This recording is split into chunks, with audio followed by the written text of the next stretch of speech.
The research ship New Horizon drifted through the cold darkness of space like a metal whale. Inside its belly, Dr. Lisa Kane packed her equipment for what would be the most dangerous mission of her career. She had studied alien creatures for 10 years, but nothing had prepared her for what waited on the planet below. The planet was called Zarian 7, and it was known across the galaxy as a death world. Every creature that lived there was built to kill. The trees had thorns that could pierce metal. The flowers shot acid. Even the grass could cut through boots. But the worst things were the animals that hunted in the dark forest below. Lisa walked through the ship's corridors toward the meeting room. Her footsteps echoed off the metal walls. She passed other humans preparing for the mission. Jake Morrison cleaned his weapons with the same care a mother would show her baby. His hands moved with practiced skill over each part. Paul Grant checked his medical supplies twice, then checked them again. Both men were calm, but Lisa could see the tension in their shoulders. The meeting room was already full when Lisa arrived. Captain Nora Blake stood at the head of the table, her uniform crisp and clean. Around the table sat the alien members of their team. They were strange to look at, even after all these years of working together. Commander Zach represented the Zephyrians. He looked like a giant insect that had learned to walk on two legs. His forearms moved constantly as he spoke. His large compound eyes never seemed to blink. When he talked, his voice came out in sharp clicks and buzzes that the translator turned into words. "The humans will stay in the rear positions," Zach said, his mandibles clicking together. "They are too weak for frontline work. Their skin is thin. Their bones break easily. They have no natural armor or weapons." Beside him sat Shardsinger, who belonged to the Vorthok race. Her body was made of what looked like living crystal. Light moved through her form in patterns that changed with her emotions. Right now, the patterns were sharp and bright, which meant she was annoyed. "The humans are slow," Shardsinger added. Her voice sounded like wind chimes in a storm. "They cannot run fast. They cannot climb well. They tire quickly. We must protect them like children." The third alien was Depthwalker from the Dulari people. His skin was blue-green and covered in scales that were always wet. Gills on his neck opened and closed as he breathed. He smelled like the ocean after a storm. "Humans are soft," Depthwalker said, his voice bubbling like water over rocks. "They have no claws, no fangs, no poison. They are prey animals that somehow learn to use tools. On Zarian 7, tools will not be enough." Captain Blake listened to all of this without changing her expression. Her face stayed calm and professional, but Lisa could see a small muscle jumping in her jaw. That was never a good sign. "We appreciate your concerns," Blake said finally. "But humans have been exploring dangerous worlds for centuries. We know how to handle ourselves." Zake's forearms waved in what Lisa recognized as dismissive laughter. "You have been to dangerous worlds." "Yes, but always with your machines and your weapons. Zarian 7 is different. It kills everything that is not born there. Even we, with our natural armor and weapons, find it challenging. The creatures below are not like Earth animals," Shardsinger continued. "They are evolved killers. Each one is a perfect predator. The smallest can tear through metal. The largest can crush starships. Your species has never faced anything like them." Jake spoke up from his position near the wall. "What makes you think we cannot handle predators?" All three aliens turned to look at him. Depthwalker's gills fluttered in what might have been amusement. "Human, you are small and weak. You have no natural weapons. You cannot even see in the dark properly? How could you fight creatures that have hunted for millions of years?" "We have fought creatures before," Jake said quietly. "Earth creatures," Zake replied with another dismissive gesture. "Soft things. Weak things. Nothing like what lives on Zarian 7. There, even the plants are hunters. The smallest predator there could kill your largest Earth animal without effort." Paul looked up from his medical supplies. "If Earth animals are so weak, how did humans become the dominant species?" The question seemed to surprise the aliens. They looked at each other with their strange eyes and weird faces. Finally, Shardsinger answered, "Humans use tools and fire. You hid in caves and built walls. You avoided the dangerous animals instead of fighting them. This is the way of prey species. It is nothing to be ashamed of." Lisa saw Jake's hand stop, moving over his weapons. His face did not change, but she knew him well enough to recognize the danger signs. Jake was getting angry, and angry Jake was something the aliens had never seen before. "The mission begins in 6 hours," Blake said, cutting off any response Jake might have made. "We will follow the planned route to the research station. All team members will maintain their assigned positions unless circumstances require changes." "There will be no changes," Zach said firmly. "Humans will stay in the safe positions. We cannot risk losing team members to prove a point about human courage." The meeting ended with the aliens filing out first. They talked among themselves in their own languages, but Lisa caught enough words through the translator to understand they were discussing how to keep the humans safe from their own stupidity after they left. The 4 humans sat in silence for a long moment. Finally, Blake spoke. "I know what you are all thinking, but we need to work with them. This mission is too important to let pride get in the way." "They think we are helpless," Jake said. His voice was still quiet, but there was something underneath it now. Something cold and patient. "They think we are prey." "Maybe it is better that way," Paul suggested. "If they underestimate us, they will not see us as a threat." "Are we a threat?" Lisa asked. She was a scientist, not a soldier. She studied life, not death. But looking at Jake's face, she was beginning to wonder if she really knew her own species. Blake stood up and walked to the window. Outside, Zarian 7 filled the view. It was a green and brown ball covered in thick clouds. It looked peaceful from space, but Lisa knew better. Down there, in the dark forests and deep valleys, creatures waited that could kill without thought or mercy. "On Earth," Blake said slowly, "humans killed everything that tried to kill them. We hunted the hunters. We drove the great predators to extinction. We did this with stone tools and fire. We did this when we were still living in caves." She turned back to face them. "The aliens think we are weak because we look soft. They think we are prey because we have no claws or fangs. But they have never seen what humans do when they are cornered. They have never seen what we become when someone we care about is in danger." Jake finished cleaning his knife and put it away. Maybe it is time they learned. Outside the window, Zarian 7 continued to turn slowly in the darkness. Soon they would go down to that world of killers and hunters. The aliens expected the humans to hide in the back and let the real predators do the fighting. They were about to discover how wrong they were. The ship's engines hummed as they began their descent toward the planet's surface. In 6 hours, they would find out who the real apex predators were. The shuttle touched down on Zarian 7 with a soft thud that shook everyone inside. Through the small windows, Lisa could see the alien forest that stretched to the horizon. The trees were massive, their trunks wider than buildings. Their leaves were dark purple and moved without any wind. Everything about this place felt wrong, like nature had been twisted into something hungry. "Remember your positions," Commander Zacht H announced as the shuttle doors opened. "Humans stay in the center of the formation. Do not wander off. Do not try to be heroes. This world kills heroes." The air outside was thick and hot. It smelled like rotting flowers and something else Lisa could not identify. Something that made her nose wrinkle and her stomach turn. Jake stepped out first, his eyes scanning the forest in all directions. His hand rested on his weapon, but he moved slowly and carefully. "The air is breathable," Paul reported, checking his scanner. "But there are spores and pollen that might cause problems. Everyone should keep their filters on." The alien team members activated their protective gear. Zake's exoskeleton plates shifted and locked into combat position. Shardsinger's crystal body began to glow with defensive energy. Depthwalker's scales hardened until they looked like armor. All 3 aliens carried weapons that hummed with power. "The research station is 12 kilometers north," Zach said, pointing into the dark forest. "We will reach it before nightfall."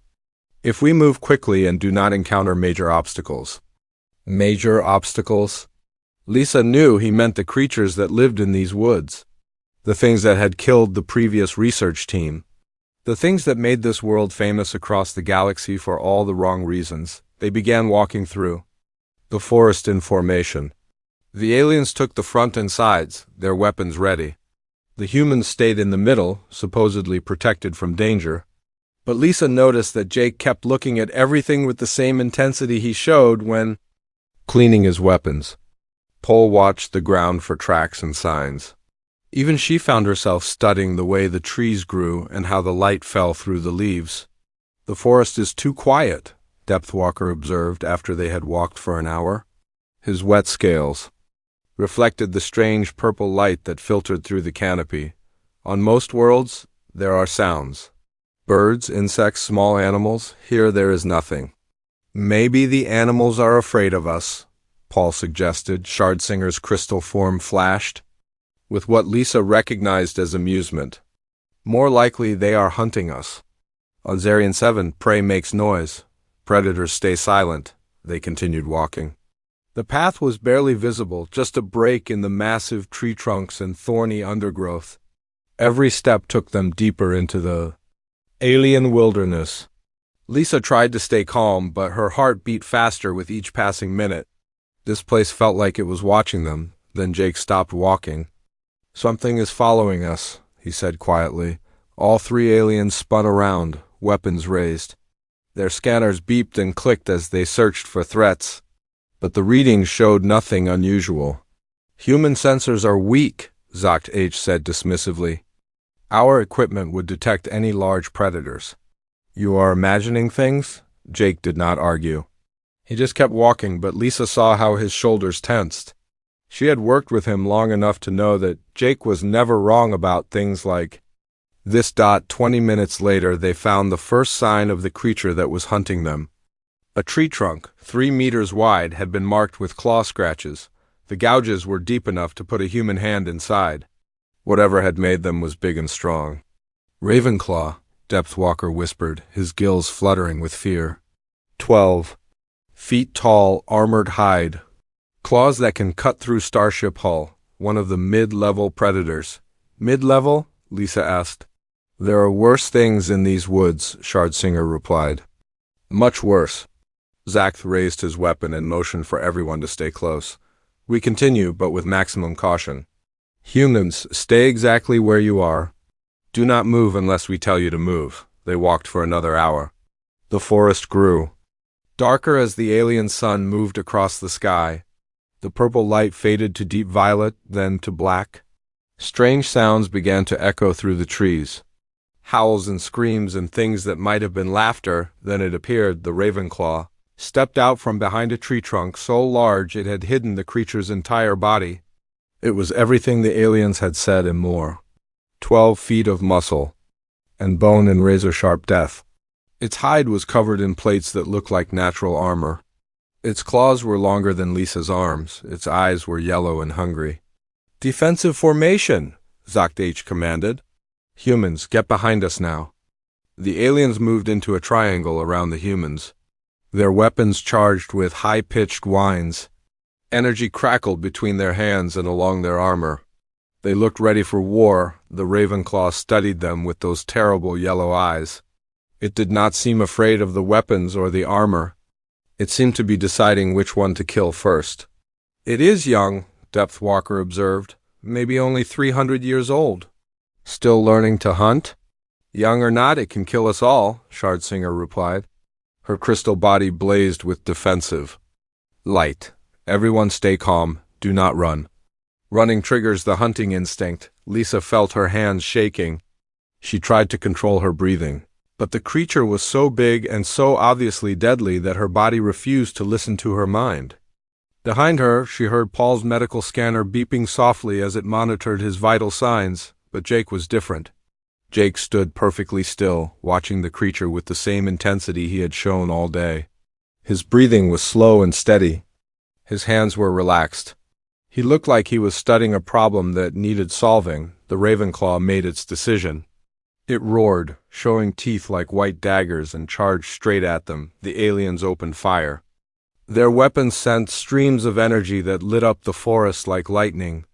The beams struck the creature's armored hide and burned through the outer plates. The Ravenclaw screamed in pain and rage, but it did not stop coming. "Aim for the joints," Zaith shouted over the noise of weapons fire. "Between the armor plates. That is where it is vulnerable." The battle was loud and bright and terrifying.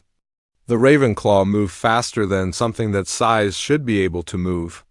It dodged between the energy beams and struck back with claws that could have cut a human in half. The aliens were forced to spread out to avoid its attacks. Lisa pressed herself against a tree trunk and tried to stay out of the way. The fight seemed to go on forever, but it was probably only a few minutes. The aliens were skilled fighters with powerful weapons. Slowly, they wore the creature down. When it finally fell, the Ravenclaw crashed to the ground like a falling building. Its yellow eyes went dark. Its breathing stopped. The forest became quiet again. "Is everyone hurt?" Blake asked, checking on her team. "No injuries," Paul reported. "But we used a lot of ammunition. That was just one creature, and it took everything we had to kill it." Zacht walked over to examine the dead Ravenclaw. This was a juvenile. An adult would have been twice this size. "We were fortunate. How many more are out there?" Lisa asked. "Unknown. But where there is one, there are usually others. We must move quickly to reach the research station before dark." As they prepared to continue their journey, Lisa noticed Jake still watching the dead creature. He walked around it slowly, examining the armor plates and claw marks.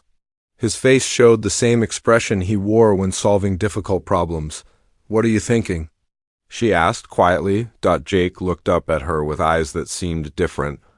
"Somehow older, more dangerous." "I am thinking," he said slowly, "that it was not as tough as they made it sound." Before Lisa could ask what he meant, Zacht H called for them to move out. The forest was getting darker, and they still had a long way to go, but as they walked deeper into the alien wilderness, Lisa could not shake the feeling that something important had just happened. Something the aliens had not noticed, but Jake had seen clearly. The real hunt was just beginning. 3 days deeper into the jungle, the team found the first real sign of what they were looking for. Jake discovered it when he went to check the perimeter of their camp. The tree was massive, even by the standards of this alien world. Its trunk was so wide that 20 people holding hands could not have wrapped around it. But that was not what made Jake call the others over. The tree had been torn apart, not cut or burned or damaged by weapons. Torn apart. Something had grabbed the trunk with its bare hands and ripped it open like a person might tear paper. The wood was shredded into long strips that hung down like ribbons. The gouges went deep into the heartwood, deeper than any claw. Marks they had seen before? What could do this? Lisa asked, staring up at the destruction. Commander Zacht H examined the damage with his 4 arms moving in nervous patterns. His compound eyes reflected the strange light filtering through the canopy. "Only one creature on this world has this kind of strength," he said, his voice barely above a whisper. "The Shadow Maw?" The name sent a chill through the group. Even the aliens, with all their natural armor and advanced weapons, looked afraid. Depthwalker's scales had turned a darker shade of blue-green. Shardsinger's crystal body had dimmed until she was barely glowing. "I thought Shadow Maws were just stories," Paul said, his medical scanner forgotten in his hand. "They are real," Zacht replied. "The apex predator of this world, 18 feet tall, 4 tons of muscle and bone and killing instinct. They can change color like a chameleon. They can move without making sound. Their claws can cut through starship armor like it was cloth." "How many people have actually seen one?" Blake asked. "Seen one and lived?" Shardsinger's voice was like breaking glass. "Very few. They are perfect hunters. They take their prey without warning. By the time you know it is there, you are already dead." Jake walked around the destroyed tree, studying the claw marks and the way the wood had been torn. His movements were slow and careful, like he was reading a book written in a language only he understood. "How long ago?" he asked. Zakth checked his scanners. The damage is fresh. No more than 6 hours old? It could still be in the area? We should go back, Depthwalker said, his gills fluttering with fear. The research station is not worth dying for. We can return with a larger team, better weapons. No, Blake said firmly. We have come too far to turn back now. We stick to the mission. But even as she spoke, Lisa could see the doubt in her captain's eyes. They all knew the stories about shadow maws, creatures that had never been captured alive, predators that had killed entire research teams without leaving a trace, the kind of monsters that made brave soldiers wake up screaming in the middle of the night. They broke camp and continued deeper into the jungle. The forest seemed different now that they knew what was out there. Every shadow could hide 18 feet of death. Every sound could be the last thing they would ever hear. The aliens kept their weapons ready and their scanners running constantly. The readings are strange, Shardsinger reported after they had walked for 2 hours. Something large is moving parallel to our path, staying just out of sensor range. How large? Blake asked. Very large and very smart. It knows exactly where. Our scanners can reach. They were being hunted. The knowledge settled over the group like a heavy blanket. Lisa tried to keep her breathing steady, but her heart was pounding so hard she was sure the others could hear it. Paul checked his medical supplies for the 3rd time in an hour. Even the aliens seemed nervous, their weapons tracking at every small sound. Only Jake seemed calm. He walked with the same steady pace he had maintained for 3 days. His eyes moved constantly, taking in everything around them. But his breathing was slow and his hands were steady. He looked like a man who was exactly where he belonged. There, Depthwalker whispered, pointing to a cluster of trees ahead. Movement in the shadows. They all looked, but saw nothing.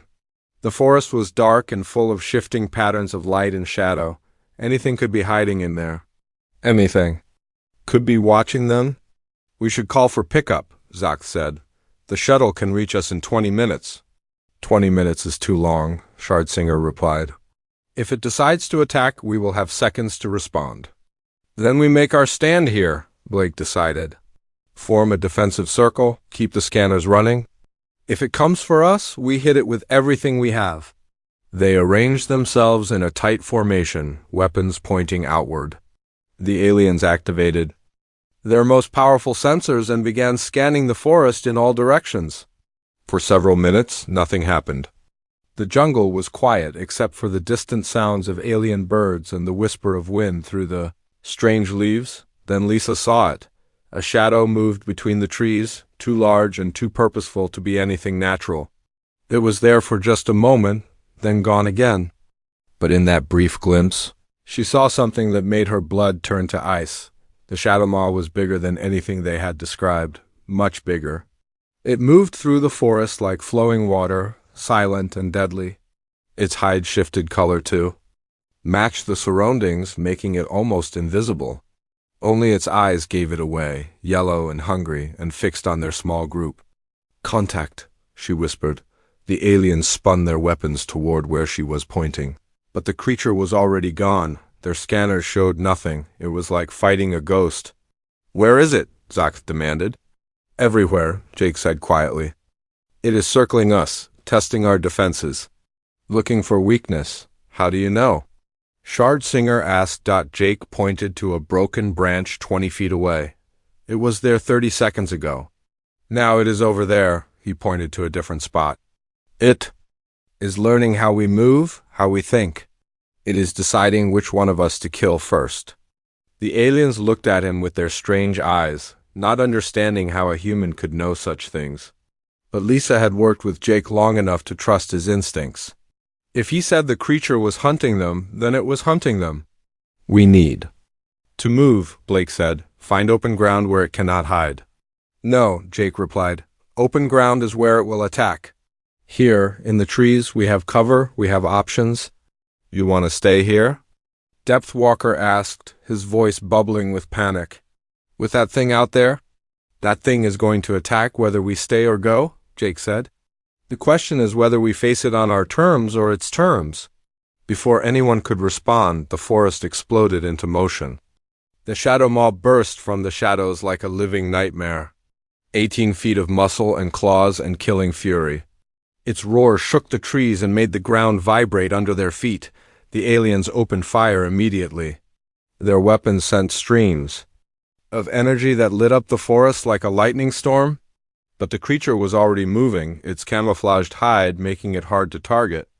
It flowed between the trees like liquid death, avoiding their shots with impossible grace. "It is too fast," Zacht shouted over the noise of weapons fire. "We cannot hit it." The Shadow Maw circled them, staying just out of range. It was playing with them, Lisa realized, testing their reactions, learning their weaknesses. When it decided to strike, it would be quick and final. "Lisa," Jake said quietly, "when I give the signal, run toward that cluster of rocks. Do not look back. Do not stop. What are you going to do?" she asked. Jake checked his knife one more time, then looked up at her with eyes that seemed to glow in the alien twilight. "What?" "Humans do best," he said. The Shadow Maw chose that moment to attack. It came from above, dropping from the canopy like a falling mountain. Its claws were extended, reaching for Lisa with deadly precision. Jake moved. Jake moved faster than the aliens had ever seen a human move. As the Shadow Maw dropped from the trees above, reaching for Lisa with claws that could cut through starship hull, Jake threw himself directly into the creature's path. The aliens watched in horror as this small human put himself between certain death and his teammate. "No!" Zacht screamed, his forearms waving frantically. "You cannot fight it!" "You will die." But Jake was not listening to the aliens anymore. His entire world had narrowed to the 18-foot monster falling toward them. Time seemed to slow as he calculated angles and distances. The Shadow Maw was big and strong and deadly, but it was also predictable. It was following its instincts. And Jake had spent his whole life learning to read the instincts of predators. The creature's claws missed Lisa by inches as Jake tackled her to the ground. They rolled together behind a fallen log as the Shadow Maw crashed into the spot where they had been standing. The impact shook the ground and sent debris flying in all directions. "Stay down," Jake whispered to Lisa. "Do not move until I tell you." The Shadow Maw spun around, looking for its prey. Its yellow eyes locked onto Jake as he stood up slowly. The creature was even more terrifying up close. Its hide was covered in scars from countless battles. Its teeth were like white daggers. Its claws were longer than Jake's entire arm. "Human," the creature seemed to say without words. "Small, weak, easy prey." Jake pulled out his combat knife. The blade was 6 inches long, sharp, and well-maintained. Compared to the Shadow Maw's natural weapons, it looked like a toy. The aliens stared in disbelief as Jake prepared to fight the most dangerous predator on the planet with nothing but a piece of sharpened metal. "He has lost his mind," Depthwalker whispered. "The fear has broken his brain." "We have to help him," Shardsinger said, raising her energy weapon. "No," Blake commanded. "Hold your fire." "You might hit Jake." The Shadow Maw circled Jake slowly, its massive head low to the ground. It was studying him the way a cat studies a mouse before the kill. Jake turned with it, keeping his knife ready but not attacking. He seemed to be waiting for something. "What is he doing?" Zacht asked. "Why does he not run?" "Because running would trigger the hunting instinct," Paul said quietly. "Jake knows that. He is trying to control when and how the fight happens." The creature grew tired of waiting. It lunged forward with speed that made the aliens gasp. 4 tons of muscle and bone, moving faster than anything that size should be able to move. Its claws reached for Jake's chest, aiming to tear him apart in one quick strike. Jake did something that none of them expected. Instead of dodging away from the attack, he stepped into it. He moved toward the creature's claws, getting inside its reach before it could fully extend its strike. The Shadow Maw's momentum carried it past him, its claws slicing through empty air. "Impossible," Zacht breathed. "He should be dead." But Jake was not dead. He was moving with fluid grace around the creature's massive form. As it tried to turn and follow him, he stayed just out of reach of its claws. He was using the monster's size against it, making it work to keep him in sight. The Shadow Maw roared in frustration. This was not how prey was supposed to behave. Prey was supposed to run or freeze or die quickly. It was not supposed to dance. Around like smoke, always just beyond reach, the creature tried again, this time sweeping with its massive arm to catch Jake no matter which way he moved. But Jake dropped low, rolling under the strike, and came up on the creature's blind side. His knife flashed out, finding a gap in the armored hide behind the creature's front leg. The cut was small, barely noticeable on something so large, but it was perfectly placed. Jake had found a nerve cluster that sent pain shooting through the creature's entire body. The Shadow Maw screamed and spun around, trying to catch the source of its agony. How did he know where to cut? Shard Singer asked, her crystal body flashing with confusion. He has been watching, Blake said with growing understanding. Every creature we have encountered, every fight we have had, he has been studying anatomy, learning weak points. The battle continued. The Shadow Maw was stronger and faster and had natural weapons that could kill with a single strike, but Jake was smarter. He knew things about fighting that the creature had never encountered before.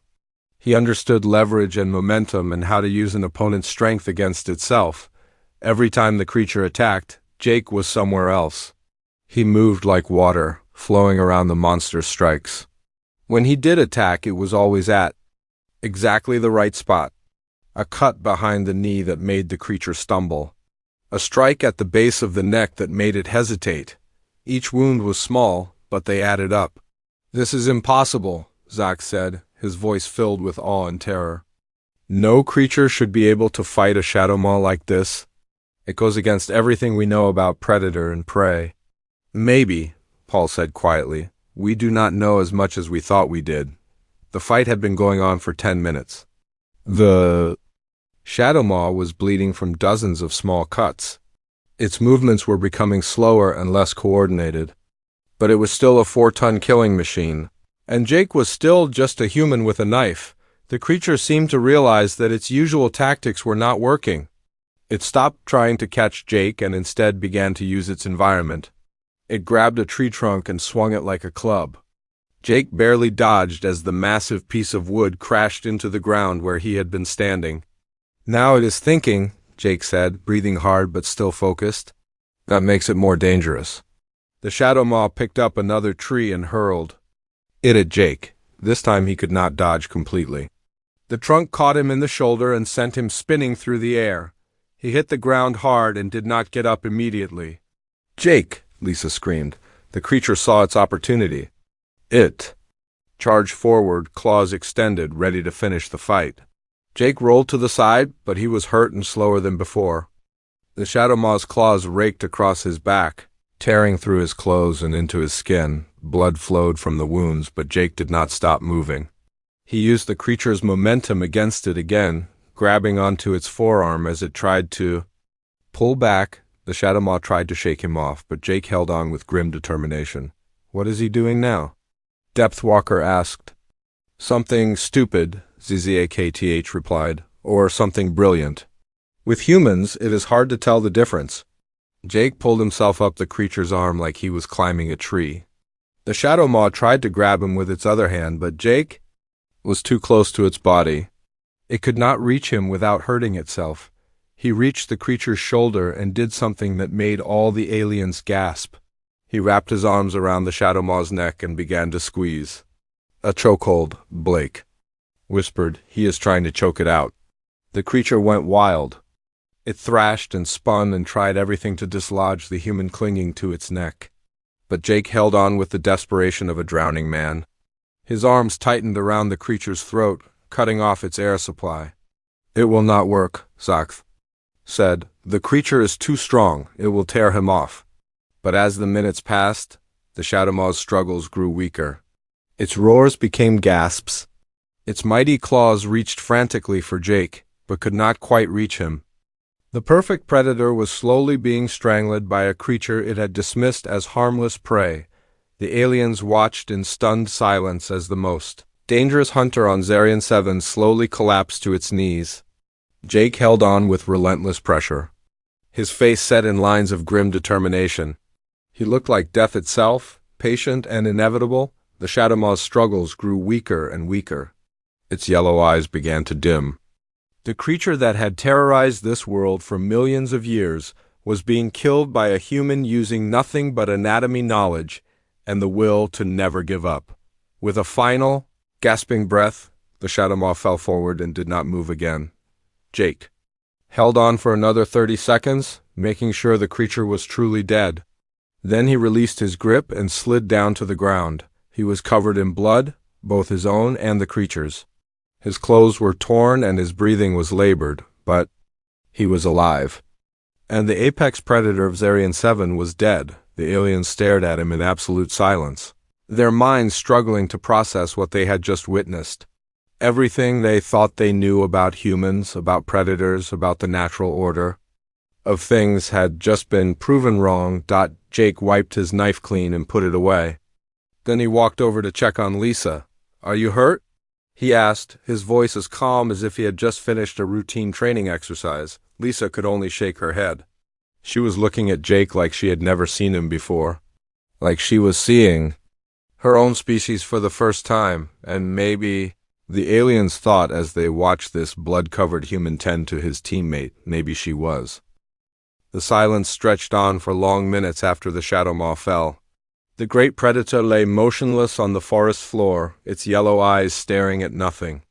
Jake stood over the body, checking his wounds while the aliens watched him with expressions that none of them had ever worn before. Not fear of the dead monster. Fear of the human who had killed it. Commander Zacht H was the first to speak. His forearms moved in jerky, nervous patterns as he approached Jake. "How?" he asked, his voice barely above a whisper. "How did you do that?" Jake looked up from bandaging a cut on his arm. "Do what?" "Kill it," Shardsinger said, her crystal body flickering with confused colors. "With your bare hands?" "No weapons. No armor, no technology, just you and a piece of metal." "I had help," Jake replied, pointing to his knife.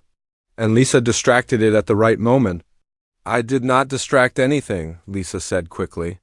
"I was hiding behind a log like you told." "Me too." Paul finished scanning Jake for serious injuries and shook his head in amazement. "Bruised ribs, muscle strain, and surface cuts. Nothing that will not heal. By all rights, you should be dead 3 times over." "But I am not dead," Jake said simply. "The Shadowmaw is." Depth Walker approached the fallen creature with careful steps. His scales had turned a pale, sickly color. "This beast has killed thousands of creatures. Hunting teams from 7 different species. Research groups with military escorts. How does one human succeed where entire armies have failed?" Jake cleaned his knife again and put it away. The motion was calm and practiced, like he had done it 1,000 times before. Maybe they tried to fight it the wrong way. "What do you mean?" Blake asked. "They tried to outrun it, or outgun it, or outlast it," Jake explained. "But you cannot outrun something that fast. You cannot outgun something that's smart.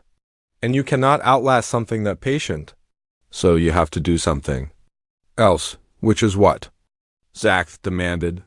Jake looked at the alien commander with eyes that seemed older and more dangerous than they had just hours before. "You have to get close enough to touch it." The words sent a chill through the group. The aliens looked at each other with their strange eyes, trying to understand what they had just witnessed.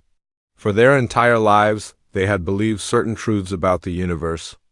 Predators were strong, prey was weak, size mattered, weapons mattered, technology mattered. Jake had just proven all of those truths wrong. "Your species," Shardsinger said slowly, "is not what we thought it was. What did you think we were?" Pol asked. "Prey animals," Depthwalker admitted. "Weak creatures that survived by hiding and using tools. We thought you were like the Keth or the Mallory. Smart enough to build ships and make weapons, but too soft to fight when it mattered." "And now?"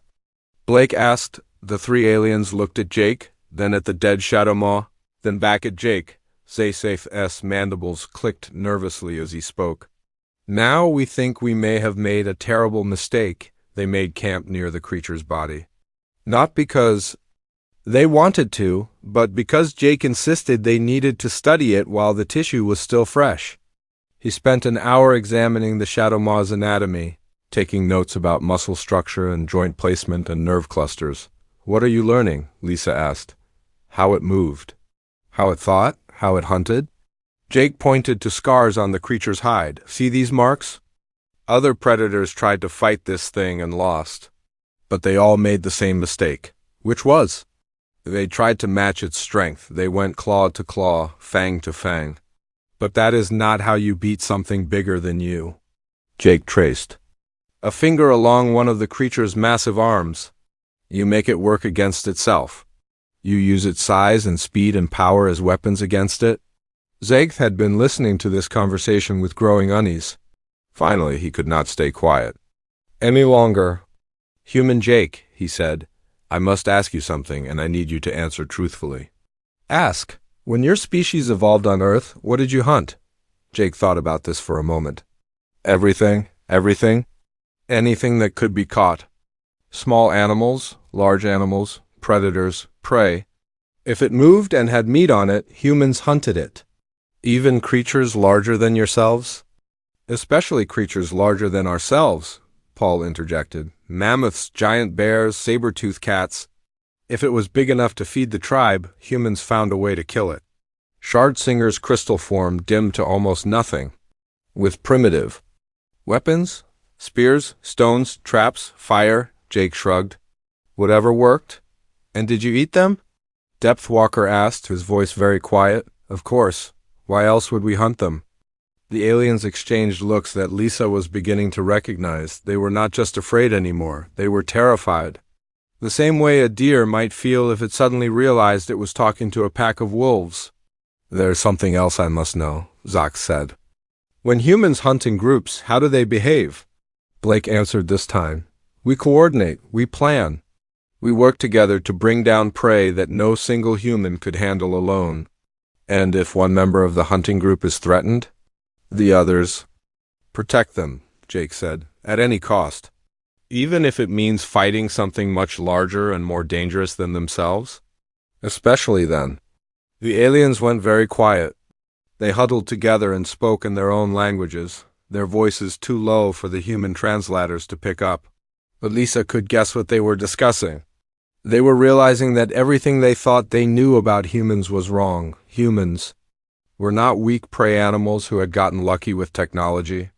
They were persistence hunters, pack predators, creatures who had evolved to kill things bigger and stronger than themselves using nothing but intelligence, endurance, and the willingness to get close enough to use teeth and claws. When the aliens finished their private conversation, Zoct H approached the humans again.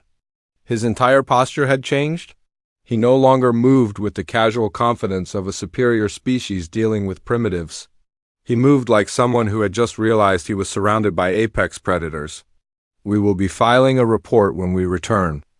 "To the ship," he said carefully. "What kind of report?" Blake asked. "A reclassification.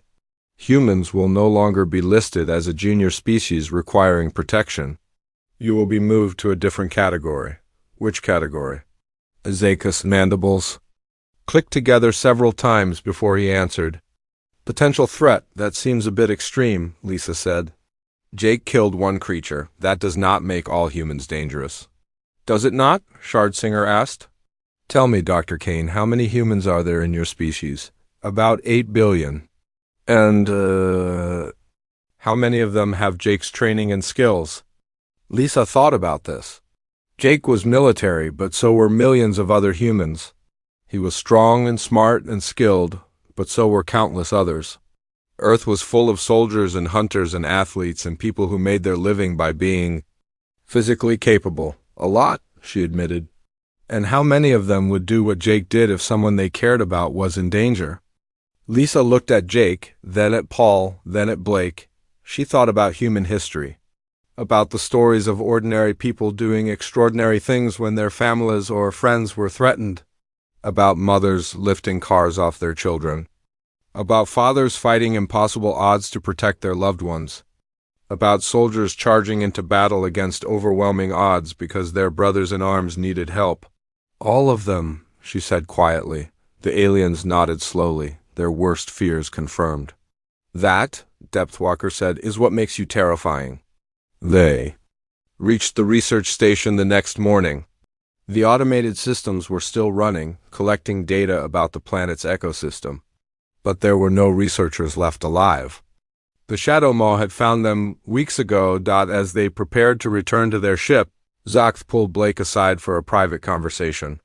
Captain, he said, I must ask you something, and I hope you will be honest with me. Go ahead. Your species. These hunting instincts, this ability to kill creatures much larger than yourselves? Do all humans have this? Blake considered the question carefully. Every human has the potential. Most of us never need to use it. We live peaceful lives, build things, create art, raise families. But when we need to protect something we care about, she looked over at Jake, who was helping Lisa pack her equipment. Yes, we all have it, and there are 8 billion of you. Yes, Zoct H was quiet for a long time. When he spoke again, his voice was very small. We think, he said, that we would like to be friends with your species, very good friends. For a very long time, Blake smiled. I think that can be arranged. As their shuttle lifted off from Zarian 7, Lisa looked down at the alien world through the small window. Somewhere in those dark forests, other Shadow Maws were hunting.